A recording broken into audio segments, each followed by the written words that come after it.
Hello, আসসালামু আলাইকুম viewers. আচ্ছা, আমি খুঁজে পাচ্ছিলাম যে কোন বিষয়ে ভিডিও বানানো যায় বা কি নিয়ে ভিডিও বানাবো।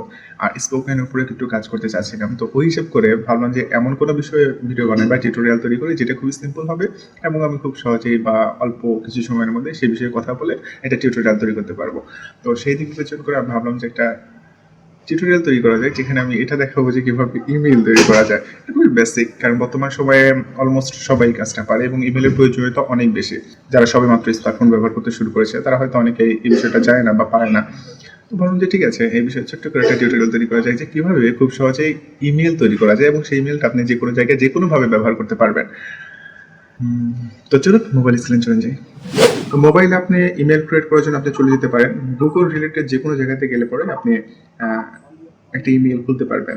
যেমন ধরেন আপনি ব্যবহার করতে পারেন ক্রোম, তারপরে এখানে আছে জিমেইলের যে সেকশনটা আছে, অর্থাৎ যেটা যে অ্যাপসটার মধ্যে গেলে আমরা আমাদের সমস্ত মেইল দেখতে পাই, সেখান থেকে আপনি চাইলে একটা ইমেল ক্রিয়েট করতে পারেন। কিন্তু আমি খুলবো এখন প্লে স্টোর থেকে। তো তার জন্য আমরা প্রথমে চলে যাচ্ছি প্লে স্টোরে। প্লে স্টোরে আসার পরে আমরা এখানে অলরেডি আমার একটা ইমেল লগ ইন করা আছে, আমি সেটাকে আগে লগ আউট করার চেষ্টা করব। ওকে, এবার আমরা চলে যাব অ্যাড অ্যানাদার অ্যাকাউন্টে ক্লিক করব। ওকে, ওরা এখানে চেকিং এর জন্য আমার ফিঙ্গারপ্রিন্ট চাইছে অথবা প্যাটার্ন চাইছে, আমি ফিঙ্গারপ্রিন্ট দিলাম। চলে এসেছে আমাদের পেজ। এখান থেকে আমরা একটা নতুন অ্যাকাউন্ট তৈরি করব, তাই আমরা ক্লিক করব ক্রিয়েট অ্যাকাউন্টে। এখানে অপশন আসছে দুইটা, একটা হচ্ছে ফর মাই সেলফ আর একটা হচ্ছে টু মাই বিজনেস।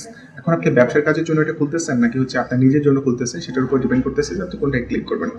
আমরা আমাদের জন্য খুলতেছি এবং আমরা ফর মাই সেলফের জন্য যে অ্যাকাউন্টটা খুলবো সেই অ্যাকাউন্টে আমরা সব ধরনের কাজ করতে পারবো। ইউটিউব অ্যাকাউন্ট খোলা, ফেসবুক ব্যবহার করা, তারপর হচ্ছে ফ্রি ফায়ারে লগ ইন করা, যে কোনো কিছু, টিকটকে অ্যাকাউন্ট খোলা, যে কোনো কিছু করতে পারবো। তো আমরা প্রথমে ফর মাই সেলফ। ওকে, এখানে প্রথমে ফার্স্ট নেম, তারপরে চাওয়া হয়েছে লাস্ট নেম। আমার নাম ব্যবহার করতেছি তারপর আমি ক্লিক করব নেক্সট। ওকে, এবার আপনি আপনার জন্ম তারিখ দেবেন, জেন্ডার মেল। চলে গেলাম নেক্সটে। এবার হচ্ছে সবচেয়ে ইম্পর্টেন্ট কাজ এবং মুশকিল কাজে বটে, ঠিক আছে। এই ক্ষেত্রে আপনি আপনার ইউজার নেম তৈরি করবেন। ইউজার নেম হলো সেটা যখন আপনাকে কেউ জিজ্ঞেস করবে যে তোমার ইমেলটা কি বা তোমার ইমেলটা আমাকে দাও, তখন আপনি যেই কথাটা বলবেন যে এটা এটা এটা, তারপরে @gmail.com। তো সেই জিনিসটা বলবে এইখানে। এই জিনিসটা ইউনিক হতে হবে। এই জিনিসটা যদি ইউনিক না হয় তাহলে ওরা সিলেক্ট করবে না। আর এখানে আপনি যে কোনো কিছু ব্যবহার করতে পারেন, ওরা বলে দিচ্ছে you can use letter, number and periods. আপনি চাইলে এখানে আপনার নাম ব্যবহার করতে পারেন, আপনার চ্যানেলের নাম ব্যবহার করতে পারেন, আপনার প্রিয় কোনো অক্ষর ব্যবহার করতে পারেন, আপনি আপনার প্রেজেন্ট অথবা এক্সের নামও ব্যবহার করতে পারেন। Doesn't matter, the matter is যেটা ব্যবহার করবেন সেটা যেন ইউনিক হয়। আর ইউনিক করার জন্য শেষে সংখ্যা বসাইতে পারেন যাতে ব্যাপারটা সত্যি ইউনিক হয়ে যায়। এই ক্ষেত্রে আমি ব্যবহার করব আমার একটা চ্যানেল আছে বা পেজ আছে নতুন একটা, সেই পেজটার নাম দিয়ে আমি ইমেলটা খোলার চেষ্টা করব। এই ক্ষেত্রে ছোট হাতের অক্ষর অথবা বড় হাতের অক্ষর ম্যাটার করে না, দ্য ম্যাটার ইজ ইউনিক হতে হবে জিনিসটা, ঠিক আছে। আমার যে পেজটা আছে সেই পেজটার নাম হচ্ছে বইজ্ঞান, তো আমি ব্যবহার করতেছি BOIGANG, বইজ্ঞান। আমি এটাকে এই ইউজার নেমটা ব্যবহার করেছি ফেসবুকে। এখানে বাংলা ব্যবহার করা যাবে না, ইংরেজি ব্যবহার করতে হবে। তো আমি শুধু বইজ্ঞানতে ট্রাই করলাম, নেক্সট পে ক্লিক করি। যদি ওরা না নেয় তাহলে এটা রেড দেখাবে, ওরা নেয় নাই।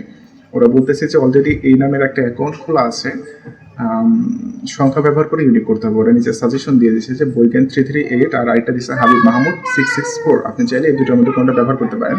ওরা দিছিল আমাকে 338, আমি এটাই নিচ্ছি, বইজ্ঞান 338। এবার পাসওয়ার্ড।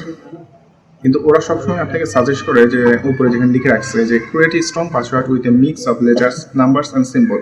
আপনি এখানে লেটার মানে অক্ষর ব্যবহার করতে পারেন, নাম্বার মানে সংখ্যা ব্যবহার করতে পারেন, সিম্বল যে কোনো ধরনের প্রতীক ব্যবহার করতে পারবেন। আর সবচেয়ে ভালো হয় যদি আপনি সমস্ত কিছুকে কম্বিনেট করে একটা পাসওয়ার্ড তৈরি করার চেষ্টা করেন।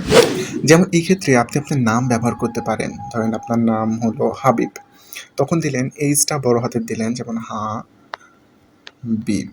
এইচটা বড় হাতের দেওয়ার পরে আপনি আপনার ফোন নাম্বারের শেষের দুটো অক্ষর ব্যবহার করলেন, হুইচ ইজ 98।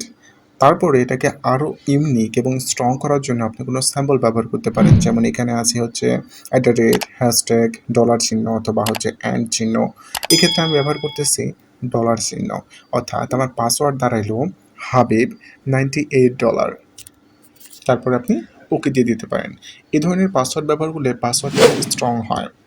এবার দিলাম আমি হচ্ছে নেক্সট। ওকে, এবার ভেরিফিকেশনের জন্য একটা ফোন নাম্বারের প্রয়োজন। আপনি আপনার যে কোনো একটা ফোন নাম্বার দিয়ে দেবেন, সেটার মধ্যে একটা এসএমএস আসবে অথবা ফোন করা হবে কনফার্মেশনের জন্য। ওকে, কনফার্মেশন কোড চলে এসেছে এবং সেটা অটোফিল হয়েও গেছে।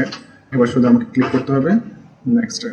ওকে, তৈরি হয়ে গেছে আপনার জিমেইল অ্যাকাউন্ট। এবার এই জিমেইল অ্যাকাউন্ট ব্যবহার করে কিভাবে টিকটক অ্যাকাউন্ট খোলা যায় অথবা প্রফেশনালি ব্র্যান্ডেড ইউটিউব চ্যানেল খোলা যায় সেটা দেখানোর চেষ্টা করবো আগামী টিউটোরিয়ালে। So stay with me. তো আমি চেষ্টা করব সামনে আরো টিউটোরিয়াল, এরকম সাধারণ কোনো টিউটোরিয়াল অথবা গ্রিন স্ক্রিন ভিডিও দিয়ে, অর্থাৎ যে সমস্ত ভিডিওগুলোতে কোনো কপিরাইট ইস্যু নেই সে ধরনের ভিডিও দিয়ে আপনাদেরকে হেল্প করা। তো যাদের এ ধরনের সাহায্যের প্রয়োজন, মেবি আপনারা আমার চ্যানেলটা সাবস্ক্রাইব করে রাখতে পারেন।